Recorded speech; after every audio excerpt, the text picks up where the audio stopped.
Folks, just because the NFL season is in gears in week 3 doesn't mean that we can't ignore the fact that the CFL season's in a high drive. They're coming to the finish line, and who better to talk with that than Sportsnet's own David Morassutti. Sir, how are you doing tonight? Oh man, it's crazy how much the NFL has kind of thrown a wrench into just you know everything's good. You can kind of concentrate on CFL. Now the NHL's come back, the NFL's back. It's like, oh boy, your attention gets divided a little bit. I'm not gonna lie. Full ADHD sports brain mode just gets activated for like the next couple months. Yeah, exactly. Yeah. But before we start with anything on the field and what we've seen over the last month, because obviously, folks, look, Frank's not here today, but usually Frank, David, and I do these shows. I wanted to talk to David because what do you think the whole Rogers acquisition means for the direction of the Toronto Argonauts? I haven't really been able to talk to a lot of people within the Argos to get a sense of where their feelings are with this, but it was telling that almost as soon as everything was being reported and announced, that Dave Naylor had a report from the commissioner's office saying that he met with the Argos, the Rogers and Bell ownership group to kind of get assurances about the Argos going forward and how that structure is going to work. Like here's the thing I think people need to understand. Yes, Rogers is now purchasing Bell's stake in MLSC, but it's MLSC. Yeah. It's not the Argos per se, right? It's not like they're buying one team. They're buying a company. Yeah. And everything that happens under the company, yes, Rogers is going to have more of a say now, but it's still that company that's going to be directing everything. So, yeah, I'm sure there's going to be some questions about the commitment and things like that going forward, but I think at least for a year, right? Because this sale's not happening for a bit. Yeah. People shouldn't be worried about that right now. But yeah, there'll be some questions because it's not a Rogers platform, right? They don't broadcast the CFL, but because it's under MLSC, I'm less inclined to think that they're just going to kibosh it. And if they do decide that, I think there are some ways that they can make it work for the ownership group going forward as well.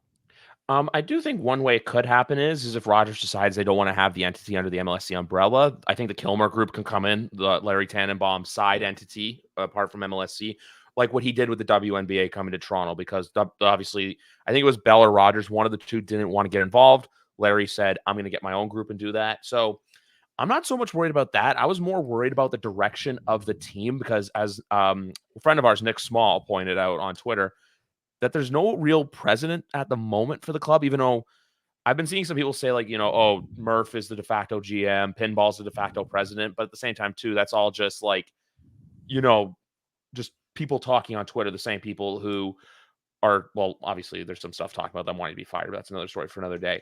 I would not so much worry about this for 2024 as I would for 25, just because you are right. Just because it was announced doesn't mean the sale happened overnight. No, there's still financials to go over. There's legalities to go over. There's contracts to be signed. So this probably won't get done, I'd say, probably for another 2 to 3 months, which brings us to the CFL offseason. But it's more or less saying, hey, where are they for 25? But you're right. You're not buying just one entity. It's like the Toronto Argonauts are, and I'm basically in that corporate umbrella, and MLSC is the ones at the top. And then you have like there's within the corporation, there's divisions. So you have the Leafs division, Raptors, Marlies, Toronto FC, Argos, they're all in there. I also think it helps through the fact that the Argos are playing in an MLSC venue. They're not just going to, like you said, kibosh it and just, hey, you're on your own. Good luck. The only thing I could see potentially is them bringing in the Blue Jays. But then again, who cares about the Blue Jays at the moment? It's just interesting. And I just want to get your 2 cents on it because I know you and Frank had your show last night. And I just figured, you know what? Hey, see where it is. It's going to be interesting to see what the vibe is tomorrow night. But I feel like it's going to be business as usual, considering tomorrow they've sold a lot of tickets and it's a big rivalry game tomorrow night. It is, right? That I think, like, I know fans are gonna have their, and I've already seen it. Fans have had their takes on the change in ownership, but and the guard up, right? But I've told people it's not something you worry about right now, no. and frankly, I don't think the team worries too much about it either. I'm sure some have heard and some have had some things said to them, but we're talking about a company that's worth a lot of money, and so I don't think people need to worry about that. They should be worried about the games coming up, because Toronto, yes, while they might be in a okay position in third place, that's not where they want to be. No. They want to be pushing for a minimum second in the East Division. So they've had the two games I almost said were like crucial losses because they were within your own division, right? They talk about those losses getting magnified a lot more than a win against BC, especially with Ottawa. Ottawa losing to Hamilton, like that would have, if they had beaten Ottawa the week before, we're likely talking about second place. Really, like how it's so close, but it would have been more of a race right at this point. So if I'm a CFL fan right now, I think the great thing is that there's a lot more to play for. There's nothing is set in stone right now, and these games are all mean something. There's no throwaway games. Not a single game is a throwaway. They all have something meaningful attached to it. I was just going to say, too, because every single game, the 2 tomorrow night, the 2 Saturday, everything's on the line. You have everyone playing for their lives. And I feel like, unlike last year where, you figured Winnipeg was going to be the team to come out of the West, and everyone thought for sure Toronto was going to be the team to come out of the East. Obviously, it was Montreal. And I know Montreal's been who they are, but I still feel like it is anyone's game in that perspective. But I do know that tomorrow night, I believe Hamilton would be eliminated with a loss. Correct me if I'm wrong. But I wouldn't say eliminated, but their chances of getting an East playoff shot are done. Yeah. Frank and I talked about this on our show, that maybe the crossover could come into play, because that third place are all teams under 500. Yep. So the crossover is not just for the West teams. It could be for an East team as well to cross over to the West. So they would have to finish. Sorry to cut you off, but so Hamilton would have to finish higher than third place in the West Division, correct?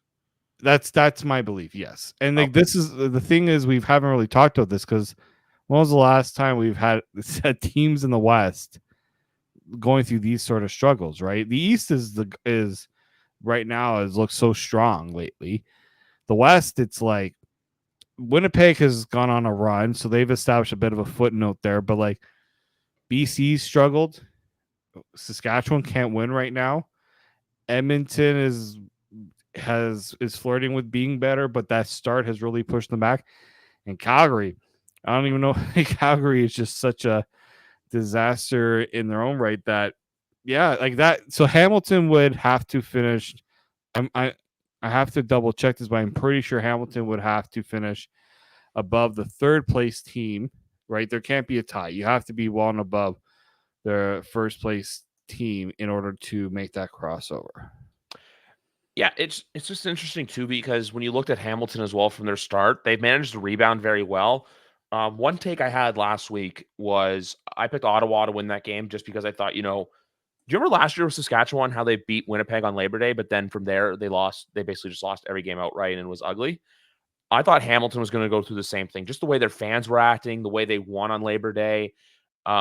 You obviously were at the game on Labor Day. I had some family commitments to come up, so I wasn't able to get there. But I just felt the vibe from Hamilton was that they could lose out the rest of the year, and they would literally just go into the offseason saying, we took care of Toronto 2 times. We whooped you on Labor Day. Chad Kelly didn't have his best game on Labor Day in Hamilton. That's the vibe I get online, especially from the vitriol that he gets from the Ticat fans. But they've proved me wrong, and we'll see. We'll see how many of them make the trek down the QEW tomorrow night. I'm sure I'll see some of them on the train in from Aldershot, but tomorrow's game really goes beyond everything, just because it's going to be very interesting to see, because with Toronto, even still, like, I applaud you because I was not able to stay up to answer the conference. I was like, if I stay awake, I'm going to watch this. And no, I fell asleep and watched the press conference the next morning with a person in stadium and you. But I really wanted to ask Ryan how it felt to finally get a win in Vancouver, because I remember at the home opener, I asked him about that, and he said that specifically, that he wanted to win a damn game in Vancouver. Well, he told me that his family came, and like, because of the Argos record in BC, he didn't want them to come. He was like, no, please. Like, he didn't want to like, it's been such it wasn't even that they've lost in Vancouver. They've lost bad. They have been destroyed in Vancouver. Like, I'm pretty sure, if I'm not wrong, they put up a combined like 6 points in the 2 games with Ryan Dinwiddie. Like last year, they didn't go to Vancouver. That was the saving grace. They didn't go to Vancouver. So I think that's for at least for that. Okay, it worked out that it wasn't it just that game they needed it so bad, and there was a lot of people that didn't even think that they were going to get the win, not even just because of the record beforehand, but just because of the way they've been playing before. And so yeah, I'm very curious to see how if they can get themselves propped up now going forward. So a fun fact that I pointed out last Saturday morning on Twitter was that the last 3 games that they had played BC, and obviously if it dates back to 22, obviously like I wasn't as with coverage dialed in with the CFL as I am now. But 3 games in a row, Toronto's been an underdog to BC. 3 games in a row, Toronto's beating them outright. Books haven't caught up to it yet. You bet them on opening day. I remember that. And I took the 4.5 on Friday night. But with tomorrow night, though, from the Toronto perspective, it's going to be interesting to see how they look because, look, they're obviously getting Winton back, but Janarian Grant's out. Dejan Brissett looks like he's close to returning, and we'll see how Chad Kelly is now, with a few more games under his feet since his debut at home, which was a little rocky, but I feel like tomorrow night when they come in, I look at this game, I don't expect fireworks, but I expect it to be close and gritty. I don't expect this like Labor Day game. I could see a game like, I don't know, like a 24-21 Toronto win. This game screams to me as this is going to be defenses just to start. The thing is, Toronto has played Hamilton so well at home, and Toronto has generally played better at home. They don't usually play as well in Hamilton, and you can't also discount the fact that they're going to have Wynn McManus back in the lineup. That's remains a huge. They've been waiting. I know that they've been waiting for this, and so I'm very curious to see how that all shapes out. Right, you have had a couple players coming back now that haven't played in a while in McManus and Brinkman, but I think it's also just that injection of confidence to get those guys back. Yep. But you got a Hamilton team that's come off 2 very impressive victories where everything's kind of working out well for them. So it's going to be a good matchup. Like the thing about Toronto is last year they absolutely they had Hamilton's number. There's no doubt about that. 1,000%. I'm very curious now to see, were the struggles okay? Are the struggles done with, or is Hamilton really found something right now? And I mean, the Argos never going to take they're never going to take an opponent for granted. But I do wonder if maybe what happened in Hamilton not only is a wake up call, but also serves as a bit of a reminder that, hey, if you're not up to your A game, this is what can happen. Yes, and when I look at Hamilton's schedule as well, 3 of their last 4 games are against Western opponents as well. So they play at BC, versus Calgary, and then versus Winnipeg, and then they go to Ottawa to finish off their year. So a game like this too is not very winnable, but it seems must win for Hamilton, not only for the fact of that they could lose out on an East playoff spot, but the fact that basically you're playing in essentially playoff football games for the remainder of your season. You're playing teams too like a BC who BC's on their bye week this week, and BC's going to want to prove, look, what happened against Toronto? That wasn't us. We just had a bad night. So for Hamilton, it's going to be interesting to see what Chris Jones throws out, but also for everything that Bo's had to go through this year between getting benched, and then getting brought in because Taylor Powell had the unfortunate injury, and then lighting it up on Labor Day. And then I didn't realize this either, but Bo against Ottawa is he has a really good track record against Ottawa, something I ignored until Dan Ralph pointed out on Twitter. So it's going to be interesting to see too, because for him, his last game at BMO Field is when he got hurt, first game of the season last year. So first game of Toronto season. But all in all, I still am going to go with Toronto tomorrow night because I feel like, they win this game and then they get the monkey off their back and then they have a pretty good, and then obviously next week too against Montreal, it's going to be interesting to see how they look with all the injuries they're going through. Obviously, Phil Pott's done for the year now. And then they have that stretch there where it's Winnipeg, Ottawa, Edmonton, kind of tune up to hopefully host a home playoff game on November 2nd this year instead of going to Ottawa. Mm-hmm. I mean, look, yeah, this is a huge game right now where, I do wonder, how much does recency, and we talked about this, right? This is the time of year where teams kind of debate what who we are, where we're going. Exactly, right? But I also do think that, we have a team right now in Toronto that had to deal with a lot of, let's put it out there. We talked about the Chad Kelly stuff. That was not an easy situation, right? No. To go through and to bring in a player who hasn't played all year right into the fold, and how the changes and all that, plus the negativity around it. Like, that's a lot to deal with for any team, right? Yeah. So absolutely. I think there's a bit of that, but at the same time, I also just think that, there was the coaching staff, I think, had to work with some, there were some areas that they had to fix. They had to work through. I think they did eventually find that. And I do wonder now, does this, is Toronto the team that beat BC, or is Toronto the team that had lost those 2 games, between Hamilton and Ottawa? That's what I'm trying to figure out right now. What are they right now?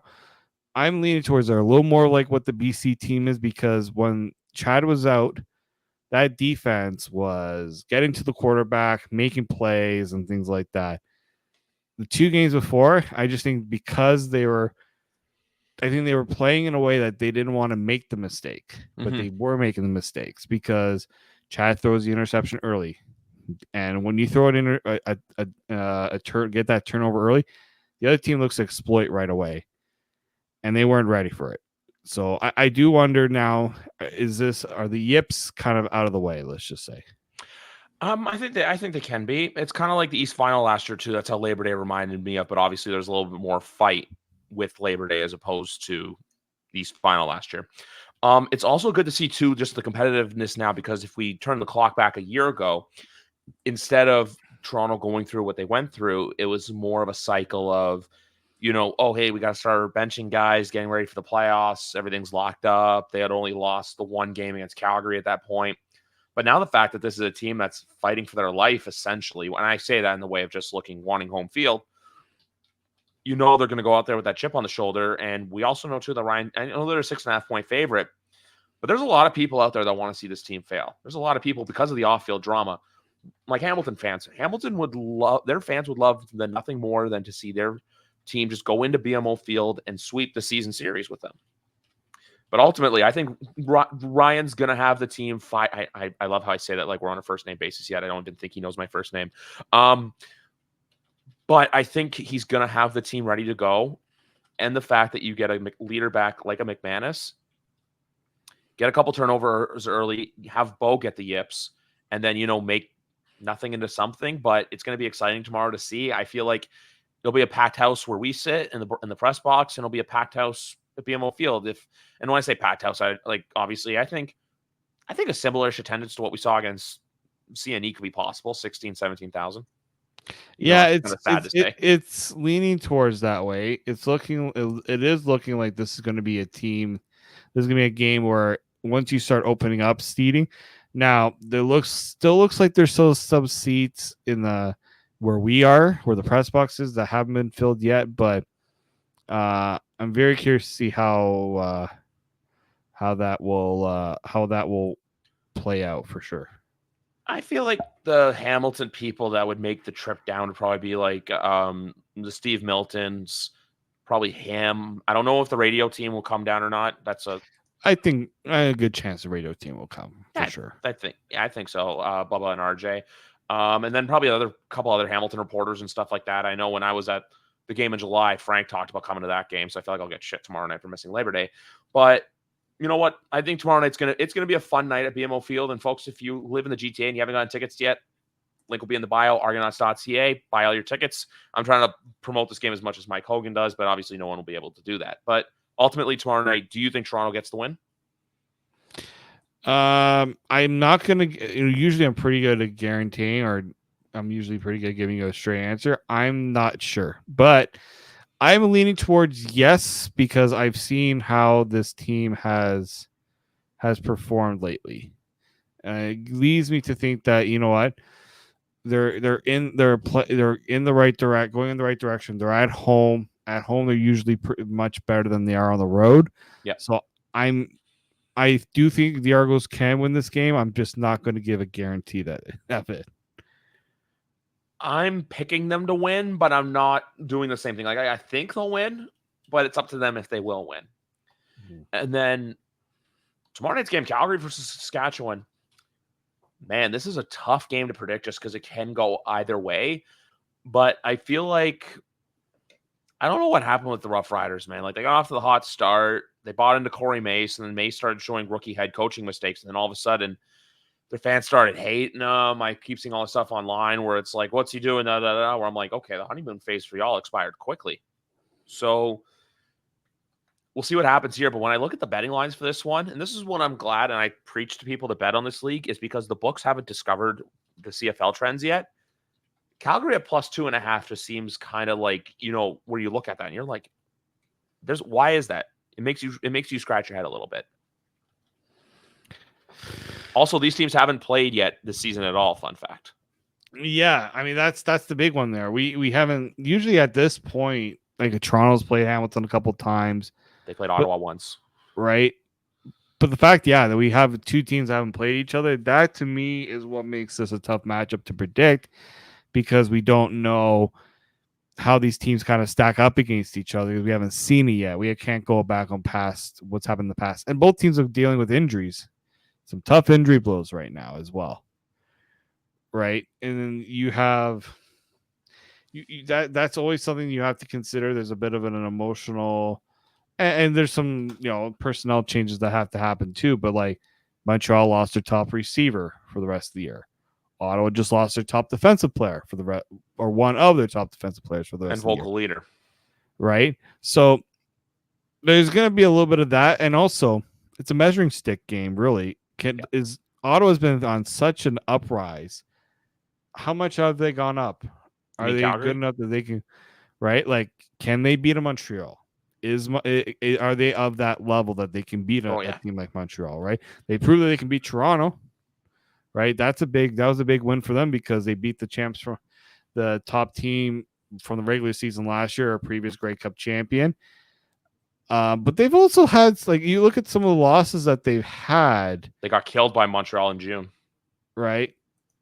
And I look at, Ottawa losing to Hamilton like they did, especially after what they did to Toronto.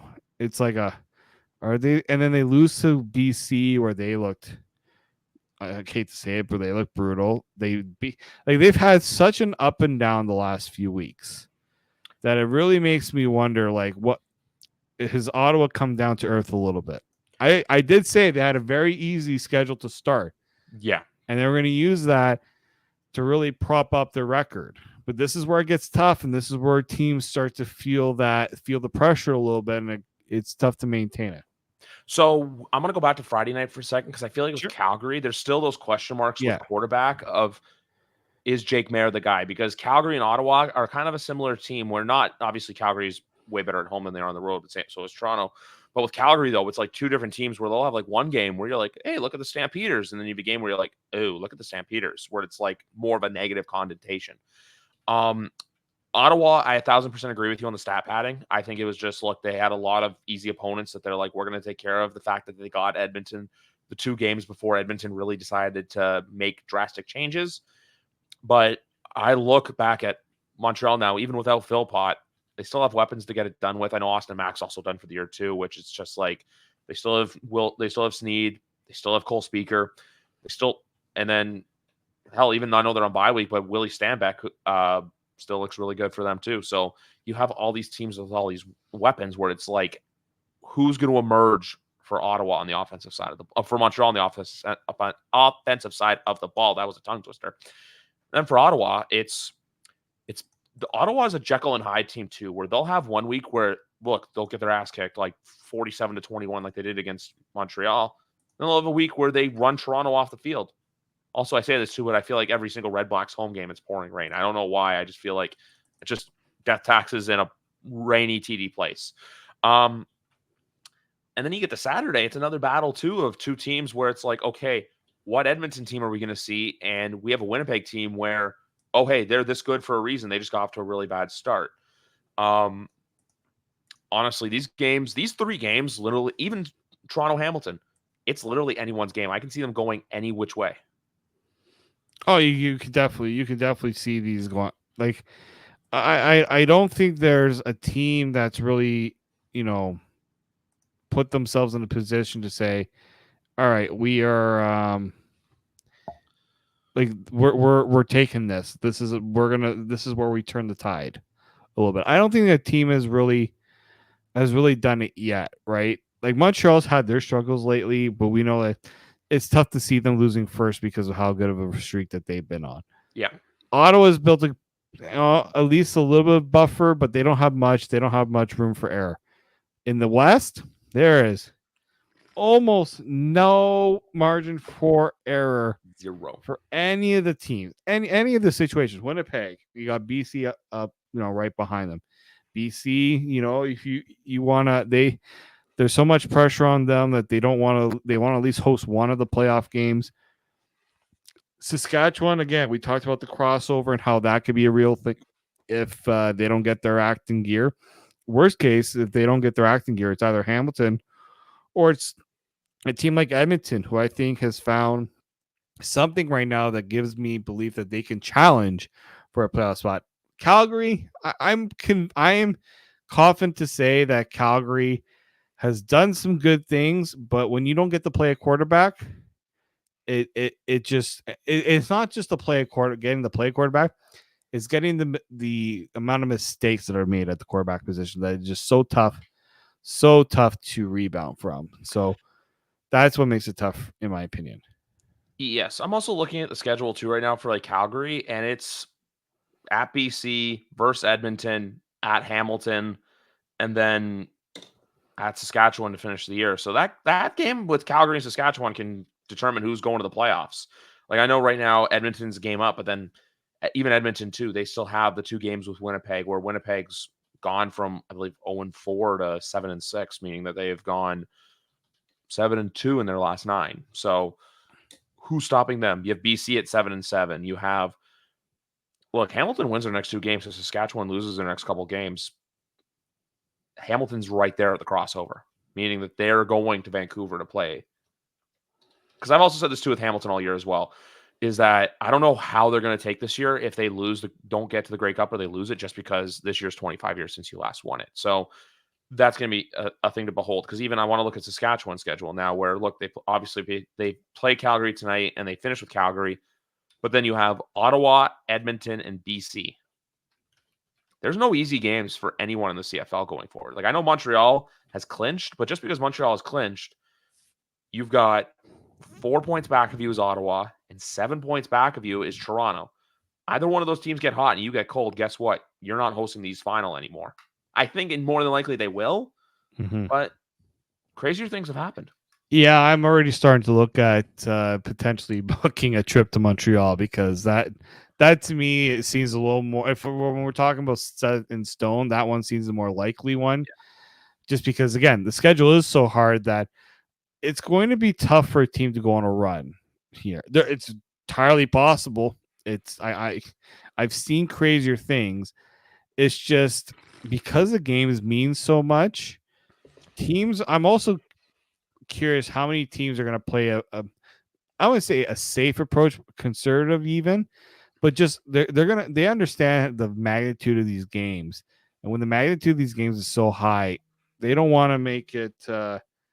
They don't want to make that mistake that says, see, if they didn't do that in that other game, this could mean this missing out on the playoffs or not having the seeding that they want going into the playoffs.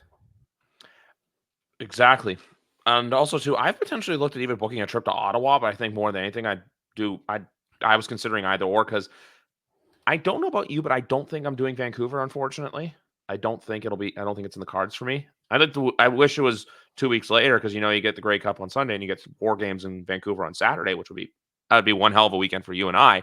Mm-hmm. But a little weekend trip getaway out to Ottawa or Montreal seems like could be a lot of fun. Yeah. It's going to be interesting to see how, because again, when was the last time Ottawa hosted a playoff game? Yeah, long time, right? I don't even know if they hosted in 2016, because 2016 their record was just, they didn't have a great record. Like, it's, again, the last 3 years, 2-3 years, the East has gone through Toronto. Mm-hmm. Actually, 3 years in a row, East has gone through Toronto. Montreal's hosted a playoff game, but like that's the thing, right? It's a bit of a renewed hope for Ottawa, especially because they just haven't had this type of success really since they've returned to the CFL. The 2017 East semifinal. 7 years since a playoff game has been played at TD Place. I remember that game. Now that you mentioned that, I do remember that game. Didn't really go well for them. I'm trying to remember who they played in that game. Was it Hamilton or was it 2017? It would have been, I think actually that was the year Saskatchewan had crossed over. Because all I saw in there, because I Googled playoffs, and the last thing I saw was that only 2,500 tickets left for Sunday's East semifinal in 2017 is what it said. Because I know, I'm pretty sure Saskatchewan, because I remember Toronto beat Saskatchewan, get to the Grey Cup. Yes, so Saskatchewan crossed over, and I mean it's been a while since we've had a crossover from the West, but in Saskatchewan they did pretty good against Ottawa on that one. But yeah, like Ottawa hasn't, so 7 years since they last hosted a playoff game. I think they're almost pretty much due for one. They are, but I feel like too, if Toronto were to host one, I still feel like they'd have a much harder time drawing people just because of the PTSD from last year as well. So we'll ultimately wait and see what happens. But I think for Ottawa, my worry for them is that you haven't been to the playoffs in so long. You have that lingering just, hey, you win this game, you can clinch, you're Gucci, you're going to be in the playoffs. There's a game they have October 19th against the Toronto Argonauts that could really be for all the marbles. And for the sake of you or I really hope it is. And that's a game I'm likely going to miss in person. When there's something else I was planned that day, and I said, yeah, no, it should be good. I looked at the schedule, and I'm like, oh, David. I know exactly that game is going to mean so. I guarantee that's going to be a game that's going to have a lot of meaning, and I'm likely going to miss it. So, so you're missing that one, and I'm missing Montreal next Saturday night. All right. Because Griffin's summer of weddings comes to an end. Both my cousins on my dad's side decided, hey, we're getting married this year, but we're going to get married when these Argos are playing. And I'm like, guys, pay attention to the CFL schedule. But no, in all seriousness, no. As soon as I saw it, I was more worried that my wedding wasn't going to interfere. And as soon as I saw they were on the road, I was like, thanks, CFL. But my goal for next year is to get to at least, so I'm only doing 5 home games this year, non-playoff, but then hopefully next year I can get to, my goal for next year is to do a minimum of 7. Okay. Yeah. But no, because I know that Saturday game too, I believe it's a 3:00 time slot, and I've already started prepping my Pure Later Tackle Hunger bag, because if you're going to that game, I believe is Tackle Hunger, which is the food bank, bring non-perishable food for if you're going to that game. So you'll see me with a big the bag of food. But going back to the rest of these games, if you had to pick winner, if we go run it down quickly for who you think is going to win each game, Calgary, Saskatchewan, where do you stand? I think Saskatchewan, just because I think that defense is going to give Calgary a tough time. If Calgary can run the ball and find a way to be successful running the ball, they have more of a chance. But I don't think you're going to be able to do that really against Saskatchewan. And Saskatchewan, they got to end the slide at some point. I don't think they're that bad. I think Saskatchewan can win, but I want to go Calgary because I feel like for them, there's something to prove. Just looking at your recent track record, Labor Day didn't go well for you. The game in Edmonton, where the owner crashed the fire truck into the bench, didn't go well. You tied last week. They have not scored above 24 points, and I think since the game in Toronto back in August. So I like Calgary to win this game, but I like the over 50.5 for this one. I think this one could be a potential. There could be some fireworks there. Yeah, I mean, it very well could be. We haven't really. Sometimes we just haven't really seen that many offensive. Like, how many? Like, you might know this more than me, but like, you look at the overs the last little bit. Have they really? I wouldn't say hit, but have they emphatically been hit? So the last time I think an emphatic hit was Toronto and Hamilton on Labor Day. Mm-hmm. And also, too, weirdly enough, whenever Toronto and BC play, those overs are always free. But the way it more that I look at the trends is it's weird. Like tomorrow night, I think the under hits for Toronto and Hamilton. I just think 53 is too many points. But also, like when these teams play like one game, it'll be fireworks. One game, it won't be like Montreal, Calgary. When they played on July 6th, it was 30-26. That equals 56. They only scored 38 points each last week. So it's kind of a weird trend where it's like one game it's exciting, one game it's slow. So that's why I feel like because of how exciting Labor Day was, everyone's going to think, hey, bet 53, it's going to be exciting, under hits. Meanwhile, with me thinking that the over is going to hit with Calgary and Saskatchewan, that's just me thinking that Calgary's due for a bit of an offensive explosion. Where it comes from, I don't know. It's just, kind of a gut feeling. Mm-hmm. Yeah. Yeah. So like for me, I just think that this is the time of year where mistakes get magnified so badly. Yeah.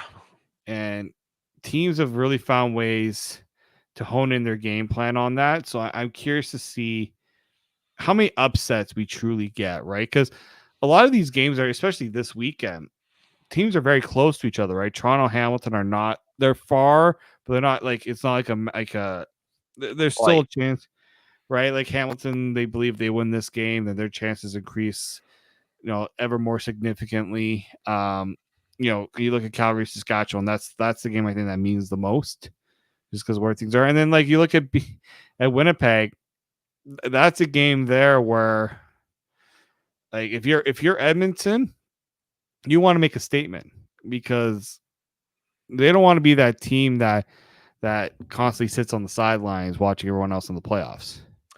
exactly. Exactly. But with Edmonton, I actually have a bit of a hot take for the Edmonton Winnipeg game. I think we get a Brady Oliveira game Saturday night. I think his numbers, he's doing good. He's up, he's top 3 in rushing. I don't know if he's leading. I think it's him. It's either him or Stanbeck. I know Kadeem Carey's in third. I know who's had a very, very great year for the Argo. Now it's also a great person to talk to. But I feel like Saturday could be the game where O'Shea kind of lets him loose, especially just with the uncertainty at quarterback. Obviously, like Zach Caleros, like we're not sure where he is. Chris Stravler, obviously, he's done for the year. Bring in Jake Dogala, bring in Brian Scott. So it's going to be interesting to see what Mike O'Shea has crafted, but I feel like that could be an outcome. I do have Winnipeg winning that game. I just think at the end of the day, the better team will prevail. And like you said, mistakes get magnified at this time of the year. And for two teams as well, haven't played each other this year. If you're Winnipeg, just go to your bread and butter and it's going to work out well for you. Meanwhile, One thing I want to say with Ottawa and Montreal, I feel like a lot of people are going to doubt Montreal because of the Philpott loss. But I feel like more than anything, I feel like Montreal's a team who knows how to beat Ottawa, and I feel like they'll do that. I'm also going to look up quickly I'm going to let you take this one. When the last time that the Red Blacks beat the Alouettes? Oh, yeah. I mean, like, so like, I'm trying to remember actually that myself. The last time that they beat Montreal too, it's been a while. They had a pretty bad record. I think I think in like lately they've had a tough time against Montreal in recent matchups. But Yeah, I'm if you want a specific one for Ottawa, Montreal, I am Montreal Yeah. still. I just think that they seem to just have the complete team, right? And I always go with the top. I always go with the top dog before I just don't know. Ottawa, I've had a hard time putting my full faith in them, even though they've proved me wrong a couple of times. It's just tough for me to completely go that way. So the last time they beat them was October 14th, 2022 with actually October 10th, 10-10-22. Ottawa beat them 24-18, but the last time that Ottawa beat them, let me just look at that. I'm trying to find and see if I read this correctly. But the last time that Ottawa beat Montreal in Ottawa was 2018 was the last time that the Red Blacks beat Montreal in their own building. So, because the two times they beat them in 2022, which they played, it's weird. They played 5 days apart. They played literally on October 10th and they played October 14th. Mm. But their last 4 games, only one game has been decided by less than 3 points. Montreal has won 34-30, 19-12, 25-24, 32-15, 29-3, and then 47-21. So, excuse me. That's why I'm going Montreal because look, just you go with the bread and butter, you go with what you know, and that 2.5 points I think is going to throw a lot of people off where they're like, oh, we're expecting Ottawa to bounce back, but then Montreal kind of shows the world, hey, this is why we're the Alouettes. But also remember too, Montreal's got something to prove. Tying Calgary last week, like they want to show the world that we're in first place for a reason, Mm-hmm. and also that we clinched when we didn't even have to play. Right. Yes. Yeah, I do think there's a little bit of that. I do think that Montreal needs to have a bit of an emphatic win if they want to kind of show where they are. Because look, Toronto was so dominant last year, but then at the end they kind of been a cruise control and then they get caught in the playoffs. Yes. Montreal does not. Montreal is the one that did it. They don't want to be the ones to be fall victim to what they did last year. You are the hunted, but you don't want to slow down. You can see Mm-hmm. the finish line, you can see a back-to-back potentially happening, and even if they don't get the back-to-back, you know that they want to be playing in Vancouver on November 17th. Or November 19th, 17th. 19th was our little friend right here. So you know that they want to be in that position, and that's why like when I look at look, I'm about to make my betting video probably tonight. So far, I think under for Toronto Hamilton, I think over for Calgary Saskatchewan. I'm going to go Montreal minus the 2.5. And then I'm going to go Winnipeg on the money line, just straight up. I think they win. But one thing I'll say is, though, I could see Ottawa Montreal being a low scoring game, but like Montreal wins like 23-10. Yeah, so I'm just looking here. Like Toronto at 6.5. That's generous in my opinion. I like Hamilton to cover. So I like Hamilton to cover, but I can see how Toronto can run away with that. It's only if their defense can stop Hamilton's offense. Or get like a pick six. Yeah, like I like Saskatchewan. I mean, it's just 2.5, which is 2.5, 3, depending on which line you're looking at. Like These are all FanDuel. Yeah, so that's easy there to lay it with there. I look at Montreal and Ottawa. That's just a pick 'em. I go with Montreal on that one there again, just because of as we talked about. Edmonton, Winnipeg. That one I can see. Winnipeg just I don't know. You're basically saying, do you hope that Edmonton can pull out the win? I could see how they can, but I just think Winnipeg's defense has been so dominant. Yes. I just don't know if because they're gonna make McLeod Thompson make mistakes, and we know he can, and that's a defense I don't like. I don't like that matchup for Edmonton, so I'll lay, especially if Winnipeg can get the line of scrimmage to dominate, right? If they can get the running game, as you said. So yeah, I like Winnipeg at that one as well. That's why I just think, like, look, Brady's been good this year, but he hasn't had that signature game where he can truly put a stamp on and say, "Hey, put my name back." I don't know about MOP. MOP is an award. I honestly don't know who's going to win it. I feel like there's so many candidates you could throw in there. I feel like as long as if Montreal clinches the first seed and runs away with the East, I feel like Fajardo probably will win it just because of that. Kind of like, I don't want to say what Kelly did last year, but obviously, look, Kelly had a historic regular season. But no, with these games here, like you said, I just think Winnipeg will exploit. Winnipeg can exploit Edmonton and make life hard for MBT. But then also you have the other side of the ball too, where they can just ram it down their throats. You can tell Zach, hey, you don't have to go out there and do anything crazy. Give the ball to 20. He's going to do his thing. The one thing too with Montreal that I like is knowing that Jason Moss is the kind of coach that he's not going to let them take a back seat. Last year, and this is not disrespect to Ryan Dinwiddie, but last year, like we were talking about earlier, they were benching guys because of injuries. They were taking nights off. I don't think Jason Moss is doing that, even if they have the number one seed locked up. And this is, like I said, there's no slights on Toronto here. It's just the fact that they know where they were last year and they know where they are now, but it feels like there's not a difference in team. Meanwhile, Toronto, there was a bit of a difference where last year was no one could beat us. We're untouchable. But then once they found out they were touchable, which that sounded really weird, they didn't know how to respond quickly, and that's when stuff got out of control. It's going to be a very exciting weekend, and it all kicks off tomorrow night. And David and I, tomorrow I get to see you and I get to say, oh, so that's what you look like in person, as David and I will be sitting next to each other upstairs. Mm-hmm. Yeah, I think, it's going to be I haven't been to a game since Labor Day, so I'm itching. I'm itching to be at a game, that's for sure.